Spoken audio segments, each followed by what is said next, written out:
Yes, Himanshu, I'm audible. Yes sir.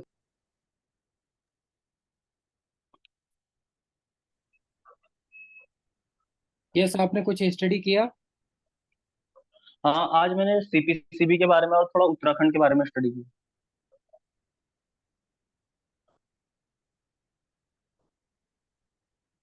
Yes, हम start करते हैं बेसिक से। Briefly okay sir. Introduce yourself.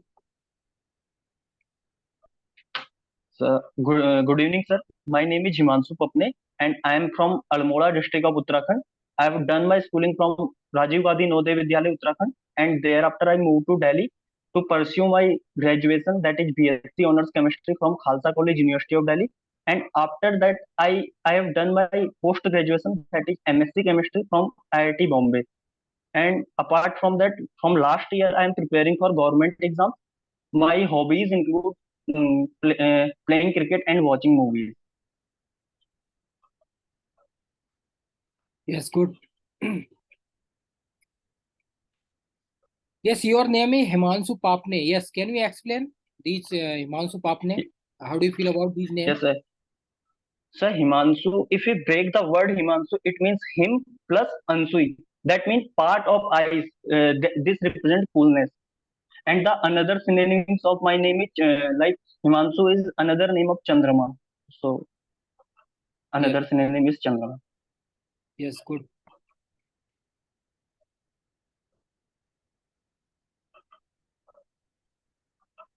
Yes, your hobby is playing cricket. Yes, Yes sir. Watching movie. What is Yes. Cricket? How do feel about Sir, cricket? cricket is a game where two teams, mainly when a bilateral series, mainly two teams are opposite to each other. Each team carry 11 players, and mainly one team at what particular time two players from one team are from batting side are playing from bats, and the other 11 players are on the field. The out of one is doing bowling and one is doing keeping, and rest are on the field. They are तो वो mainly करते हैं, fielding करते हैं वो mainly. Yes, yes.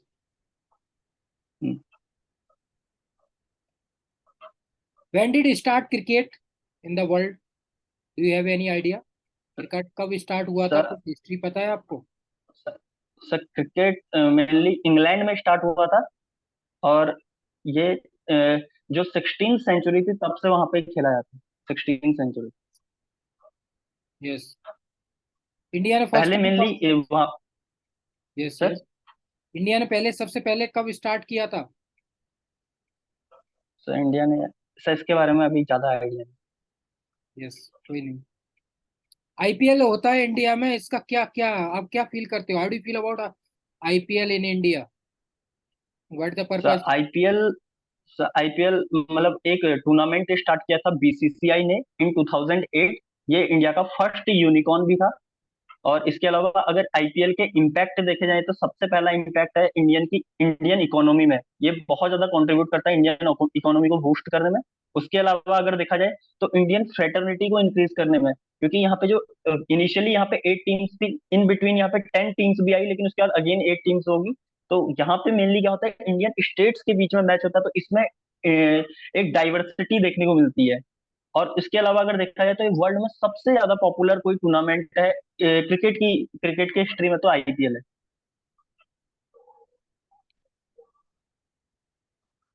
Yes. अभी latest Asia cup हुआ है, अभी वर्ल्ड कप होने वाला यस है, सर। इसके बारे में आपके क्या विचार हैं? What's your think about this? Sir sir Asia cup mainly Asian teams के बीच में खेला जाता है। इस बार इसमें नेपाल की टीम को भी सम्मिलित किया गया था, along with India, Sri Lanka, Afghanistan और पाकिस्तान। India, Sri Lanka, Afghanistan, Pakistan and Bangladesh. इसके साथ इस बार नई टीम नेपाल को इंक्लूड किया गया था, और ये जो सीरीज थी इंडिया ने इस बार जीती है अगेंस्ट श्रीलंका। श्रीलंका मतलब फाइनल मैच जो खेला गया था इंडिया वर्सेस श्रीलंका खेला गया। तो इसमें क्या था, इंडिया का परफॉर्मेंस काफी अच्छा रहा था, और श्रीलंकन टीम को बिलो 60 इंडिया ने आउट कर दिया था। तो ये एक काफी अच्छा मतलब परिणाम है, और एक अच्छा रिजल्ट देखने को मिलता है आगामी वर्ल्ड कप के लिए। और जो वर्ल्ड कप खेला जाना है इस बार, वो भी अगेन इंडिया में ही खेला जाना है। Yes. Next, your hobby is watching movie. Which type of movie Yes, sir. would you like to that? So, so I mainly like to watch uh, spy genre movies.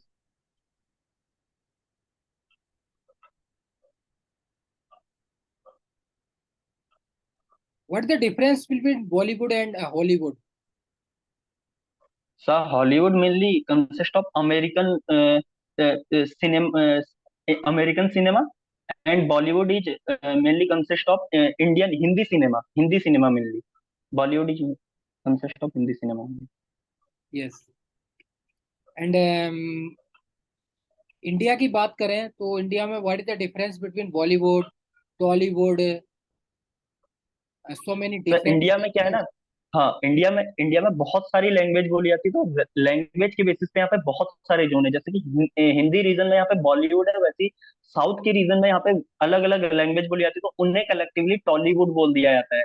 और इसी तरीके से अपना जो ईस्टर्न पार्ट है वहाँ पे क्या रहता है अपना कुछ हद तक जैसे वहाँ पे बांग्ला में जो मूवी शूट की जाती है उनके लिए कोई अलग वर्ड यहाँ पे यूज किया जाता है, और इसी तरीके से यहाँ पे कई सारे रीजनल इंडस्ट्रीज है सिनेमा की, तो उन्हें कलेक्टिवली इंडियन सिनेमा बोला है।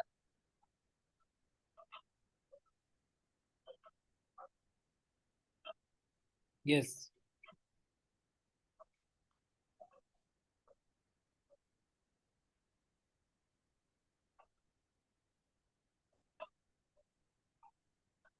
नेक्स्ट मूव करते हैं। Your fourth semester topic is total total of yes total oxy total synthesis, हाँ, it total synthesis of deep oxy alcoholic acid, total synthesis of deep oxy alcoholic acid.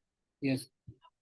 ये जो topic है इसकी कोई limitations है any disadvantage sir for our sir society? Limitation ये है कि, हाँ sir, limitation as such society के लिए नहीं है, लेकिन ये जो एक्सपेरिमेंट परफॉर्म किया गया था इसका एज सच कोई डेली लाइफ यूटिलिटी नहीं है, ये हमने एक्चुअली एकेडमिक पर्पसेस के लिए यहाँ पे परफॉर्म किया था। जब इस नेचुरल प्रोडक्ट को जब आइसोलेट किया गया था, इसका जो आइसोलेशन पेपर था जो एल्सेवियर में पब्लिश हुआ था, वहां पे इस मॉलिक्यूल का स्ट्रक्चर तो दिया था, लेकिन स्ट्रक्चर में जो बॉन्ड्स थे कायरल सेंटर उनकी स्टीरियो केमिस्ट्री यहाँ पे नहीं दी हुई थी। तो यहाँ पे क्या था, इस मॉलिक्यूल के चार पॉसिबल आइसोमर्स हो सकते थे, स्टीरियो आइसोमर्स। तो हमने क्या किया, उन चारों स्टीरियो आइसोमर्स को यहाँ पे प्रिपेयर किया वन बाय वन, और उसके बाद हमने क्या किया, उनका उन चारों का डेटा मैच किया, जो डेटा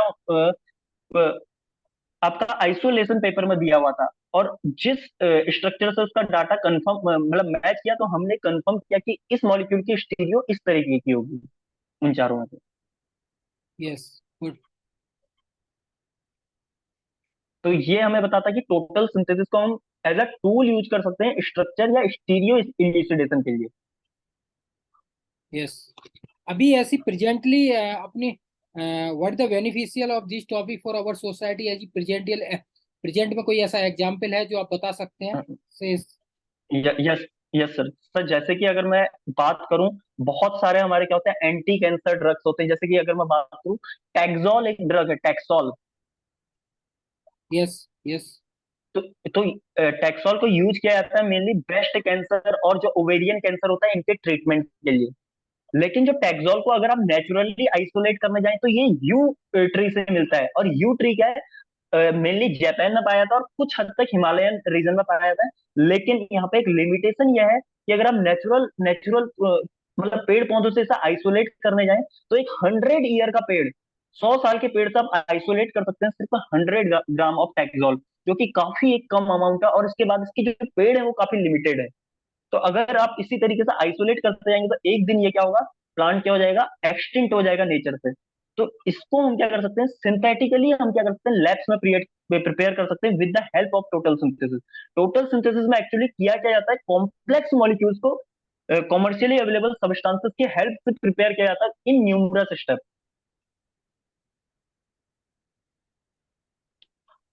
यस तो अगर मैं अगर टैक्सोल की बात करूं, तो टैक्सोल की जो पहली टोटल सिंथेसिस हुई है वो 1993 में केसी निकोलोव के द्वारा हुई है, और टिल नाउ इसकी 11 टोटल सिंथेसिस पब्लिश हो चुकी हैं।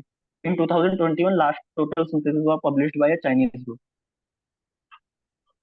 Yes good. Yes, next move on your state, Uttarakhand. Okay. Uh, yes sir. how do you feel about Uttarakhand? Can you explain briefly? Sir, I will start from its formation. So, Uttarakhand was established or founded in 9 November 2000. Yes, लेकिन जो initially इसका नाम था वो उत्तरांचल था। yes, लेकिन 1 जनवरी 2007 को इसका नेम उत्तराखंड कर दिया गया, क्योंकि ये जो नेम चेंज किया गया, ये इसका जो मेन एम था वो था ट्राइब्यूट देना, जो उत्तराखंड आंदोलन में सम्मिलित हुए थे उत्तराखंड को अलग करने के लिए उत्तर प्रदेश से।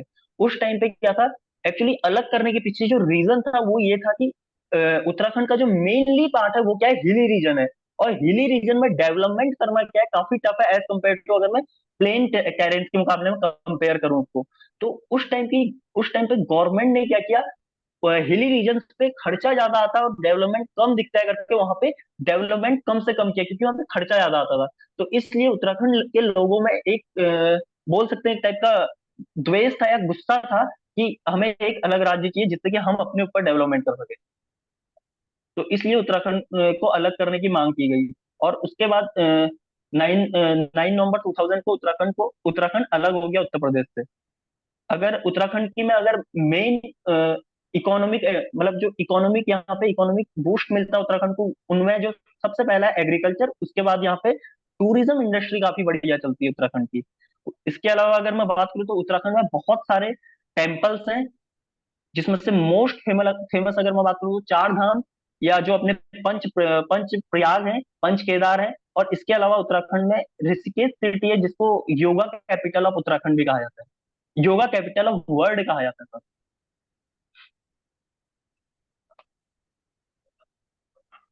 yes. Good.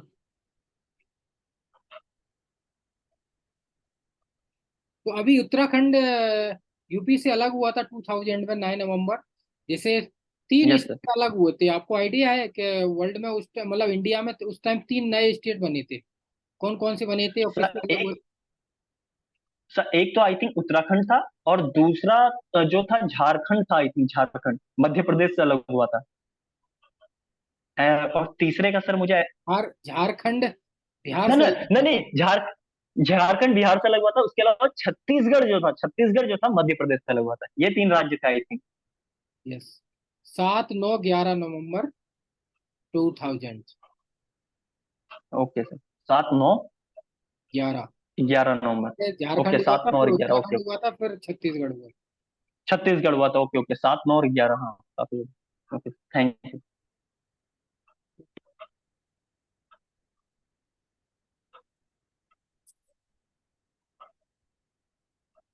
उत्तराखंड में ऐसी क्या प्रॉब्लम्स हैं जैसे अभी, which type of problem facing now in Uttarakhand peoples? Sir एक तो वहाँ पे जो मेन जो प्रॉब्लम है वो एम्प्लॉयमेंट का है।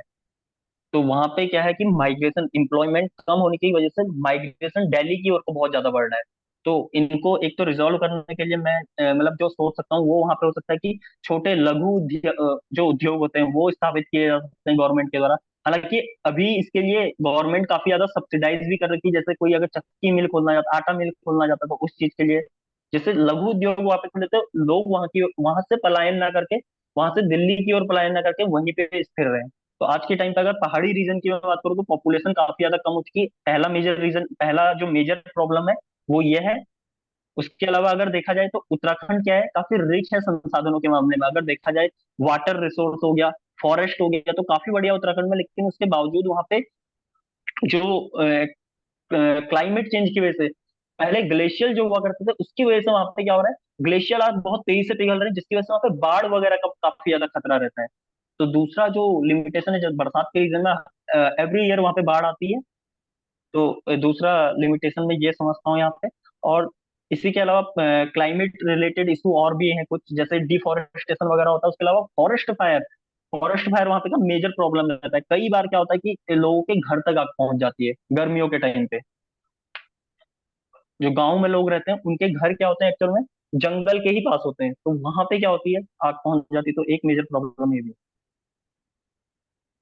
यस, और गुड।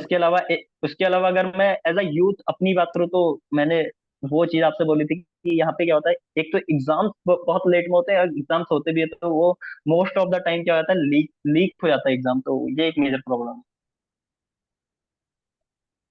है। यस, ये उत्तराखंड को मतलब फर्स्ट टाइम, पहले नाम तो उत्तरांचल था, 2007 में चेंज हुआ, हम्म। उत्तराखंड का है।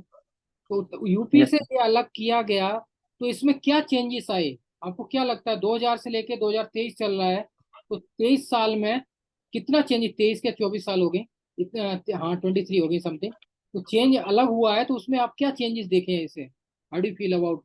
सर, सर एक चेंज तो यह है कि हमारा प्रतिनिधित्व करने के लिए हमारे आज जो हमारे रीजन के लोग हैं वो सामने आ रहे हैं नेता के रूप में। और उसके अलावा जो मेजर मेजर चेंज देखता हूँ आज, पहाड़ों में रोड पहुंच चुकी है, तो जो एक हिसाब से बोल सकते हैं, ट्रांसपोर्ट का जो पहले प्रॉब्लम हुआ करता था, हमें पहले पैदल जाना पड़ता था 3-3 किलोमीटर अपने स्कूल तक, जब मैं जाता था तो उस टाइम तक कच्ची रोड आई हुई थी। तो आज के टाइम पे अगर मैं देखता हूँ तो जगह जगह पक्की रोड जा चुकी है। तो एक तो मेजर चेंज ये है। इसके अलावा जो हमारा प्रतिनिधित्व करने के लिए हमारे लोग आगे जाते हैं, तो उनको पता होता है कि रीजनल प्रॉब्लम क्या है एक्चुअल में, तो वो चीजें आगे रखते हैं। और इसके अलावा अगर मैं बात करूँ तो आज हमारे मतलब राज्य में छोटे छोटे टाउन बन चुके हैं, जो जहाँ पे मेनली पहाड़ से आदमी जाता है, तो वहां पे क्या करता है, स्टे करता है मतलब अपना। तो ये है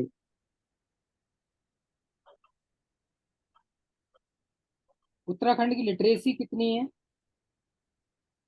सर, आई थिंक 78% है। हाई लिटरेसी रेट है। ये चेंज हाँ। होने से क्या है कि काफी इफेक्ट पड़ता है, शुरू में प्रॉब्लम्स आती हैं बहुत सारी, क्योंकि फंडिंग नहीं हो पाती है, लेकिन आप जब 10-20 साल हो जाती हैं तो काफी मॉडिफिकेशन आ जाते हम्म। हैं। ऐसे कोई पॉलिटिशियन है जो रिप्रेजेंट कर रहे हैं इंडिया में उत्तराखंड से? सर अजय भट्ट।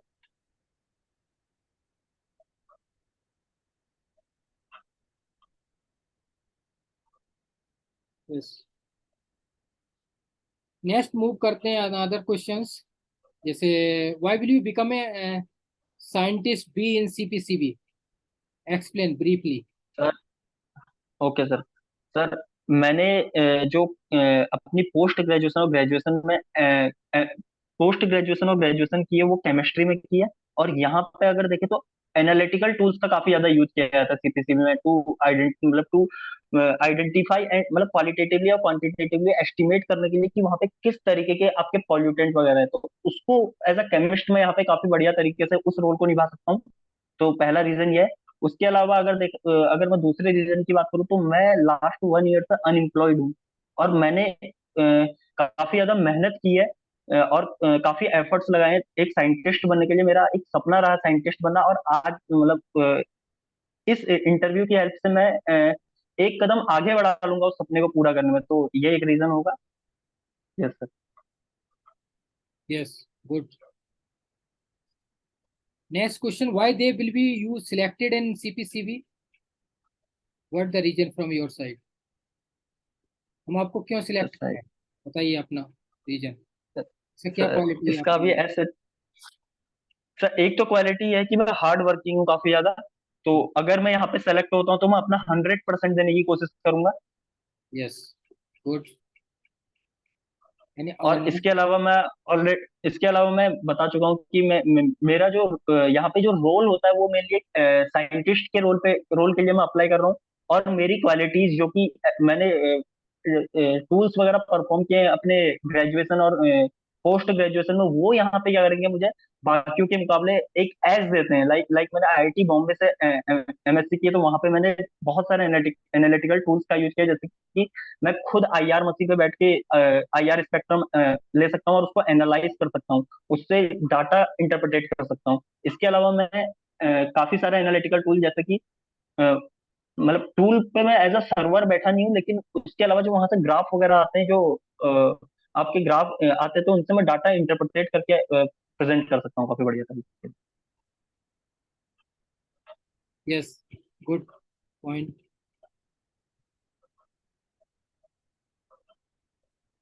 ये नेक्स्ट मूव करते हैं laboratory, basic idea of laboratory. What is lab? What is the purpose of lab in your life? Sir lab का जो मेन पर्पस होता है वो किसी एक्सपेरिमेंट को परफॉर्म करने के लिए होता है।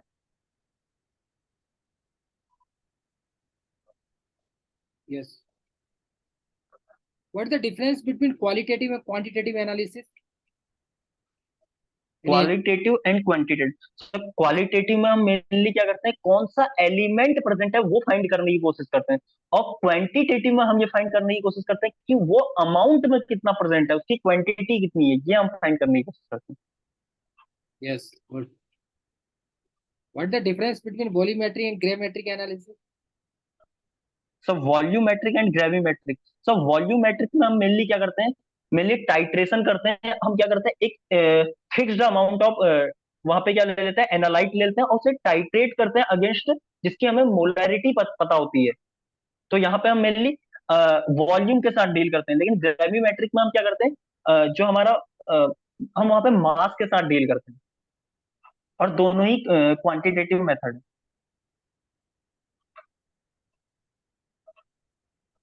Yes, good. सर कोई मतलब ऐसे प्रॉब्लम आ रही है आंसर में, या नहीं नहीं। मतलब ये और बेटर हो सकते हैं, मैं जानता हूँ। यस, आप और एक्सप्लेन कर सकते हो, लेकिन आपने शॉर्ट में सही एक्सप्लेन कर दिया, टू द पॉइंट कर दिया। लेकिन आप इसके अंदर भी ओके। एक्सप्लेन कर सकते हो। अब जैसे एलिमेंटल ओके सर एनालिसिस। मैं। यस। एग्जाम्पल दे सकते हो इसके अंदर कोई भी, जैसे वॉल्यूमेट्री का कौन सा एग्जाम्पल आप दे सकते हो, ग्रेमेट्री का कौन सा ओके ओके। एग्जाम्पल? ओके। तो अगर मैं वॉल्यूमेट्रिक की बात करूँ तो जैसे हम क्या करते हैं, हार्डनेस ऑफ वाटर, अगर मैं यहाँ पे वाटर की पर्सपेक्टिव से बात करूँ तो हार्डनेस ऑफ वाटर को मेजर करने के लिए हम मेनली क्या करते हैं, कैल्शियम या मैग्नीशियम के अमाउंट को वहाँ पे आइडेंटिफाई करने की कोशिश करते हैं और उसको टाइट्रेट करते हैं ईडीटीए लाइक, जो आपके कॉम्प्लेक्सिंग एजेंट होते हैं इसके साथ हम इसे टाइट्रेट करते हैं। तो ये अपना एक मेथड हो गया वॉल्यूमेट्रिक का। इसी तरीके से अगर मैं ग्रेविमेट्री में बात करूँ तो निकिल या कई तरीके के आपके क्या हो सकते हैं, मेटल आयन हो सकते हैं जिनको हम आइडेंटिफाई कर सकते हैं। जैसे कि अगर मैं निकिल का एग्जांपल लूं तो मोस्ट कॉमन एग्जांपल है निकेल और डीएमजी का कॉम्प्लेक्स होता है। वो क्या होता है, एक सॉलिड प्रेसिपिटेट होता है। तो हम उसको क्या करते हैं, वहां पे प्रेसिपिटेट का वेट यहाँ पे मेजर कर लेते हैं। तो पहले क्या करते हैं, वहां पे एक्सेस ऑफ डीएमजी उसमें डिसॉल्व करते हैं। वहां पे क्या होता है, आपका निकेल डीएमजी का जो कॉम्प्लेक्स बनता है सॉल्यूशन में, वो प्रेसिपिटेट की तरफ बैठ जाता है। फिर हम उसे क्या कर देते हैं, फिल्टर कर लेते हैं। और फिल्टर करके जो हम पे अमाउंट आता है उसको हम वे करते हैं। उसके बेसिस पे हम बताते हैं कि इसमें कितना आपका निकेल प्रेजेंट था। या इस तरीके से हम क्या कर सकते हैं, बैक टाइट्रेशन भी कर सकते हैं, जहां पे हम बैक टाइट्रेशन की हेल्प से हम क्या कर सकते हैं, या बैक ग्रेविमेट्रिक एनालिसिस की हम हेल्प से हम ये क्या कर सकते हैं कि वहां पे जो आपका सॉल्यू जो हम यहाँ पे टाइट्रेंड ले रहे हैं, या हम जो यहाँ पे सॉल्वेंट ले रहे हैं ग्रेविमेट्री में, इसकी हम यहाँ पे कंसंट्रेशन बता सकते हैं। Yes, good. बॉडी में एक्सट्रेट हम सॉल्यूशन बनाते हैं, आपने बनाया होगा बीएससी वगैरह में। तो कैसे बनाया जाता है सर सोडियम एक्सट्रेट, क्या पर्पज है उसका? Sir sodium. एक्सट्रेट सॉल्यूशन बनाते हैं ना, sodium okay sir. एक्सट्रेट। Okay okay okay sir, sodium sodium extra, हाँ सर, इसको पहले क्या किया जाता है, सोडियम को एक फ्यूजन ट्यूब में लिया जाता है और उसे हीट किया जाता है, जेंटली हीट किया जाता है जब तक वो रेड हॉट ना हो जाए। और रेड हॉट होते ही उसे एक चाइना डिश होती है उसमें वाटर लिया जाता है और उसमें क्या कर दिया जाता है, सेफली उसे फ्यूज कर दिया जाता है। इसका जो मेन यहाँ पे पर्पस होता है वो होता है, ऑर्गेनिक कंपाउंड जो होते हैं ना, उनमें आपके डिफरेंट डिफरेंट फंक्शनल ग्रुप होते हैं। और फंक्शनल ग्रुप्स में मेनली क्या होता है, आपका हेलोजन प्रेजेंट हो सकता है, फास्फोरस प्रेजेंट हो सकता है, इसी तरीके से सल्फर प्रेजेंट हो सकता है। तो इस तरीके के हेट्रो एटम को आइडेंटिफाई करने के लिए आपका इस तरीके का सोडियम एक्सट्रैक्ट यहाँ पे बनाया जाता है, जिसे हम बोलते हैं लेसाइन filter. Yes, good. Functional group कैसे डिटेक्ट करते हैं? What is the process of functional group? Sir functional group detect करने के लिए हम पे बहुत सारे मेथड्स होते हैं। तो मेनली यहाँ पे एक फ्लो चार्ट मेनली फॉलो किया जाता है। जैसे कि अगर हम पे कोई ऑर्गेनिक कंपाउंड है तो उसका एक टिंच लिया जाता है, उसे किसी सॉल्वेंट में डिसॉल्व किया जाता है तो सबसे पहले उसमें सोडियम बाइकार्बोनेट डाला जाता है। अगर सोडियम बाइकार्बोनेट डालते ही वहां पे CO2 गैस इवॉल्व होती है, तो इससे कंफर्म होता है आपका वहां पे कार्बोक्सिलिक एसिड ग्रुप प्रेजेंट है। लेकिन अगर वहां पे CO2 गैस इवॉल्व नहीं हुई तो हम यहाँ से कंफर्म कर सकते हैं कि हमारा कार्बोक्सिलिक एसिड ग्रुप तो प्रेजेंट नहीं है। तो हम यहाँ से फिर आगे की ओर बढ़ते हैं और कार्बोनिल की फंक्शनैलिटी को चेक करने जाते हैं। और कार्बोनिल की फंक्शनैलिटी चेक करने के लिए हम पे यहाँ पे डी सॉरी 2,4-DNP टेस्ट होता है। अगर हम वहाँ पे 2,4-DNP उस टेस्ट ट्यूब में ऐड करें जिसमें आपका सैंपल है, अगर वहां पे आपको ऑरेंज प्रेसिपिटेट मिलता है तो इसका मतलब कंफर्म है आपका कार्बोनिल कंपाउंड है। लेकिन अगर नहीं मिलता है तो आपको आगे फिनॉल और अल्कोहल के टेस्ट के लिए जाना पड़ता है, जो कि आप यहाँ पे वेरियस टेस्ट परफॉर्म करते हैं। जैसे अल्कोहल के लिए विक्टर मायर टेस्ट और फिनॉल के लिए यहाँ पे फेरिक क्लोराइड टेस्ट परफॉर्म करते हैं। तो इस तरीके से हम पे वेरियस यहाँ पे टेस्ट होते हैं, जिससे हम क्या करते हैं, यहाँ पे फंक्शनल ग्रुप को आइडेंटिफाई करते हैं। यस। कार्बोक्जिलिक एसिड है, इसको कैसे करेंगे, कौन सा टेस्ट होगा इसका? सर सोडियम बाइकार्बोनेट टेस्ट एक हो सकता है, लेकिन इससे भी हम प्रिलिमिनरी टेस्ट की अगर बात करें तो सबसे पहले हम यहाँ पे एक अपना क्या होता है, लिटमस टेस्ट कर सकते हैं कि आपका कंपाउंड एसिडिक है या बेसिक है, इसको फाइंड करने के लिए। लेकिन अगर आपको अगर एग्जैक्ट टेस्ट चाहिए तो वहाँ पे सोडियम बाइकार्बोनेट टेस्ट इसके लिए परफॉर्म किया जाए।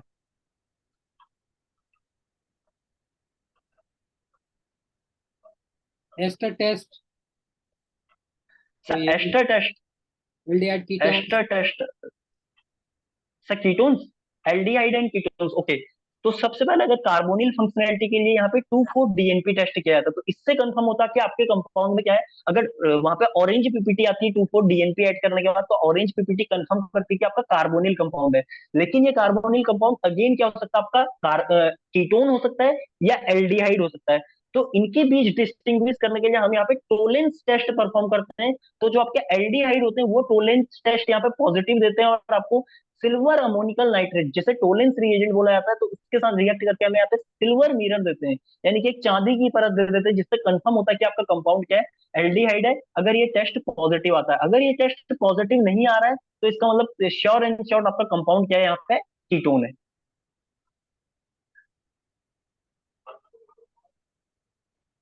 फिनॉल्स के लिए कौन सा टेस्ट है, फिनॉल को कैसे आइडेंटिफाई करेंगे? सर फिनॉल के लिए यहाँ पे फेरिक क्लोराइड टेस्ट परफॉर्म किया जाता है। यहाँ पे FeCl3 को फिनॉल्स में ऐड किया जाता है, तो ये एक वॉयलेट कलर का कॉम्प्लेक्स फॉर्म कर लेते हैं फिनॉल्स के साथ।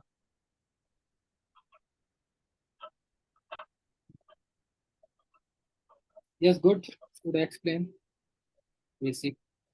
Next move on, CPCB, how do you feel about CPCB? Sir CPCB एक स्टैट्यूटरी बॉडी है जो कि 1974 में बनाई गई, जो आपके इन्वायरमेंट पॉल्यूशन के जो कंसर्न है इनको देखते हुए। ये एक स्टैट्यूटरी बॉडी है जो वर्क करती है under ministry of environment, forest and climate change के अंदर। और इसमें जो मेन प्रोविजन है वो है water act 1974 and air act 1981। लेकिन बाद में सिर्फ और वाटर और एयर तक इससे लिमिटेड ना करते हुए अंडर इन्वायरमेंट एक्ट 1986 के प्रोविजन भी इसमें इंफोर्स कर दिए गए, ताकि यहाँ पे जो अदर पैरामीटर्स हैं जैसे कि सॉइल एंड नॉइस, इनको भी इसमें काउंट कर लिया जाए। जो सीपीसीबी का यहाँ पे मेन फंक्शन होता है वो यहाँ पे, सीपीसीबी का जो मेन फंक्शन है वो यहाँ पे एयर क्वालिटी का जो मैनेजमेंट है, एयर क्वालिटी उसके पॉल्यूशन और एयर और वाटर का जो पॉल्यूशन है उसको यहाँ पे प्रिवेंट करने के लिए यहाँ पे क्या क्या प्लान्स बन सकते हैं, उसके बारे में सेंट्रल गवर्नमेंट को अवगत कराना है। उसके अलावा यहाँ पे क्या है, टेक्निकल असिस्टेंट प्रोवाइड कराना है सेंट्रल गवर्नमेंट को और वेरियस स्टेट बोर्ड्स को अ, अ, इसकी मेजरमेंट के लिए। यस। CPCB चेयरमैन कौन है, who is chairman of CPCB? Sir CPCB के जो अभी प्रेजेंट में चेयरमैन है उनका श्री तन्मय कुमार IAS। यस।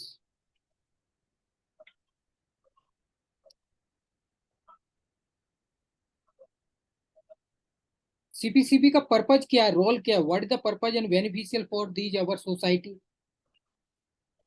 तो सोसाइटी के लिए अगर मैं लेमन टर्म में बात करूं तो जैसे कि हमें अपनी मतलब अगर टेक्निकल टर्म में बात की जाए तो यहाँ पे जो इसका मेन पर्पज है वो जो आपका एयर पॉल्यूशन है, वाटर पॉल्यूशन है, इन सबको क्या है, इनके प्रिवेंशन पे प्लानिंग करना है मेनली।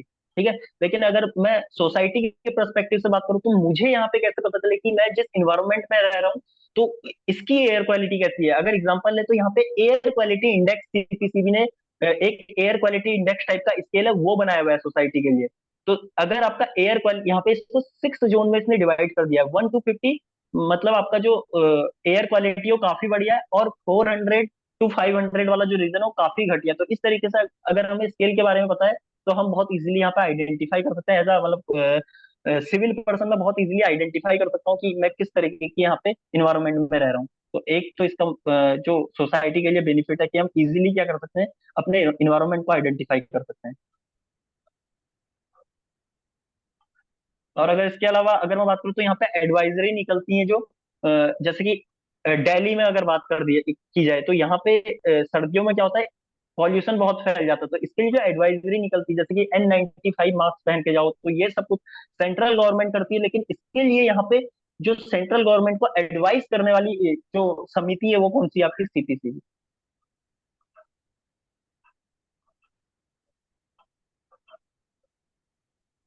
Yes, good.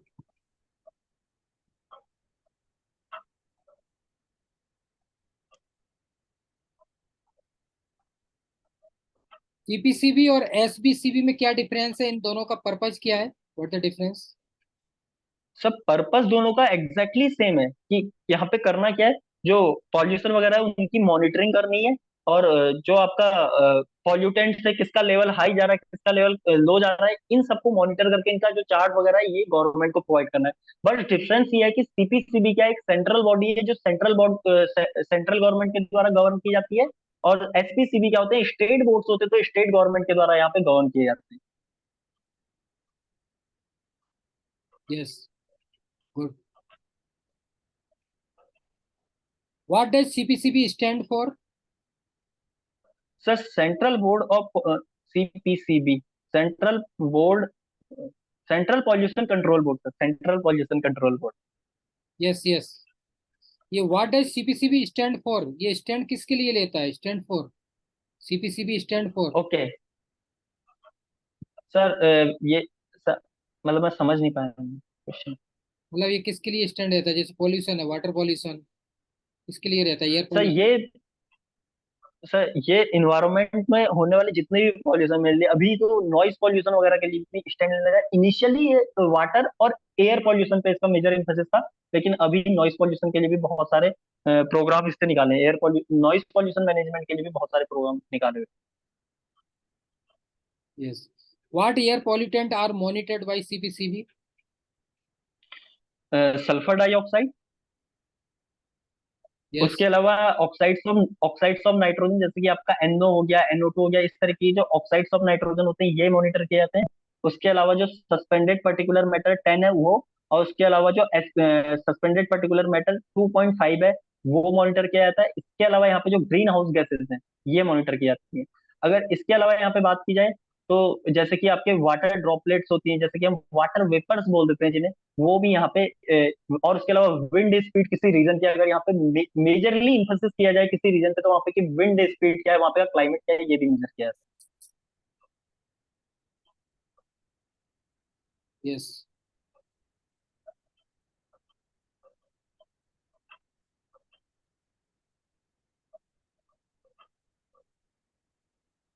CPCB में ये क्या हम देखते हैं? पर्टिकुलर मेटल, आपने देखा होगा मेटल यूज होता है। जैसे दिल्ली में आप रह रहे हैं तो दिल्ली में आप देखते हैं अब सर्दियां स्टार्ट होने वाली हैं अक्टूबर से। बाद से आप देखेंगे जब दिवाली होती है उसके बाद काफी ज्यादा पॉल्यूशन इंक्रीज होता है। उसका रीजन क्या है? है। यस आप क्या रीजन है ये? दिल्ली NCR में इतना ज्यादा पॉल्यूशन इंक्रीज हो जाता है, उसका क्या रीजन है? What the? सर, सर एक तो जो सराउंडिंग में इंडस्ट्रियल एरिया है यहाँ पे, हालांकि वो गर्मियों में भी काम करती हैं, लेकिन उसके अलावा यहाँ पे रीजन, एक रीजन तो क्या रहता है ना कि यहाँ पे इस टाइम पे स्टबल बर्निंग की जाती है हरियाणा और पंजाब के रीजन में, और उसके अलावा यूपी के कुछ रीजन में।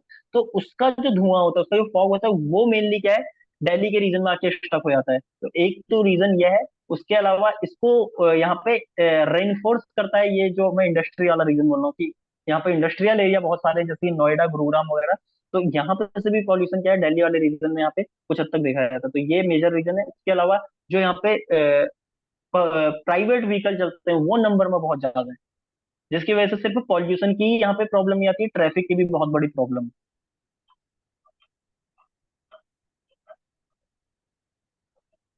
Yes, good. इसका सॉल्यूशन है as a scientist? Any solution from your side? Sir,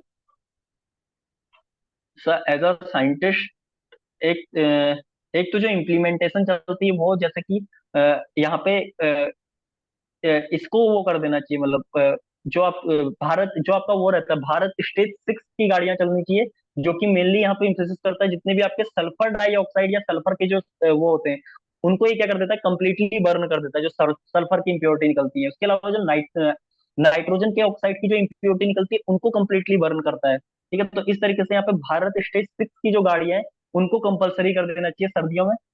और उसके अलावा ऑड इवन वाला गवर्नमेंट ने किया हुआ है, वो काफी बढ़िया है। और उसके अलावा जो पब्लिक ट्रांसपोर्ट है, उसको यहाँ पे रेनफोर्स कर सकते हैं।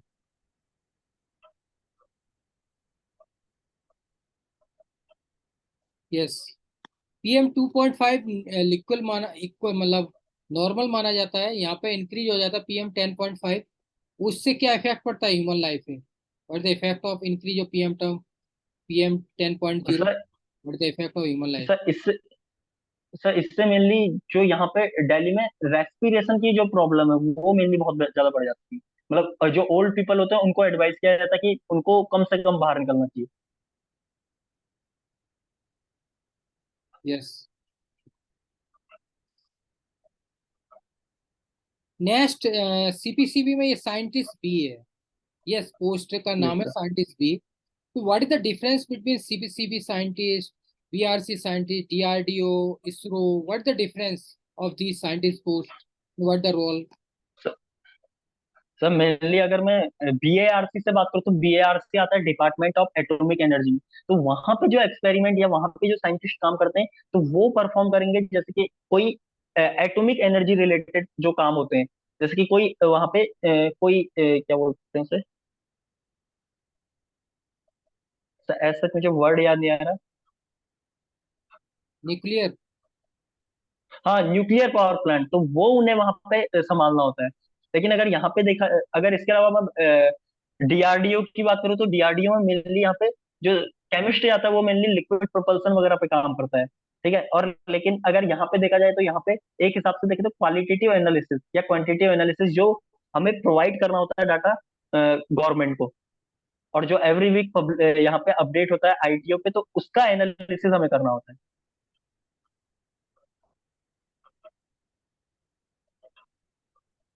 Yes, good. नेक्स्ट, NGT के बारे में कुछ पता है? What is NGT? What the role of NGT? Sir sir अभी NGT मैंने कवर नहीं किया।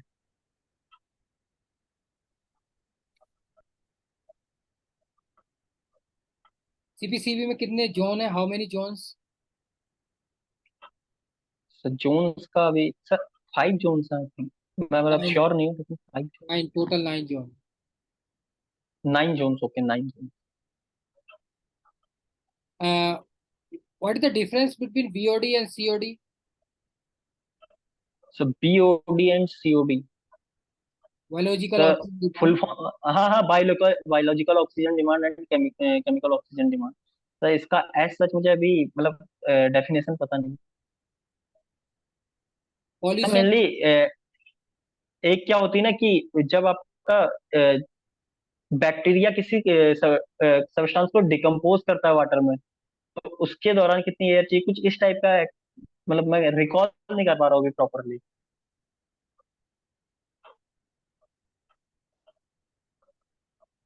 यस, इसको थोड़ा पढ़ना आप। Okay sir, BOD and COD। बाकी आपने PDF देखा था उनको? तो अभी मैंने एक CPCB वाला PDF कवर किया, CPCB वाला। ठीक है, आप कवर कीजिए। बाकी अब ओके सर। मैं अभी थोड़ा बाहर जा रहा हूँ, तो 4 तारीख को हम मिलते हैं। तब तक आप अपने जो टॉपिक हैं और ये सारा कवर कर लेना आप, ठीक है? ओके ओके सर, चार तो तारीख अभी मुझे किस किस एरिया में ज्यादा इंफोसिस करने की जरूरत है, कोई मतलब इसमें थोड़ा टिप्स और एक्सप्लेन टूल? करने की कोशिश कीजिए। आप वैसे सही कर रहे हैं आप। थोड़ा एक्सप्लेन और कीजिए ओके एक वर्डों को। जैसे आपने लैब के एक्सप्लेन ओके किए, सर। वो एक्सप्लेन की कोशिश कीजिए। बाकी आपकी जो आपने 5 टॉपिक लिखाए हैं, ये कवर कर लेना। 4-5 तारीख से फिर हम स्टार्ट करेंगे ओके कंटिन्यू, है ना? वैसे आपका ओके सही है, सर। कोई दिक्कत नहीं, धीरे धीरे कॉन्फिडेंस आ जाएगा। क्योंकि आप ओके सर। धीरे धीरे आ भी रहा है।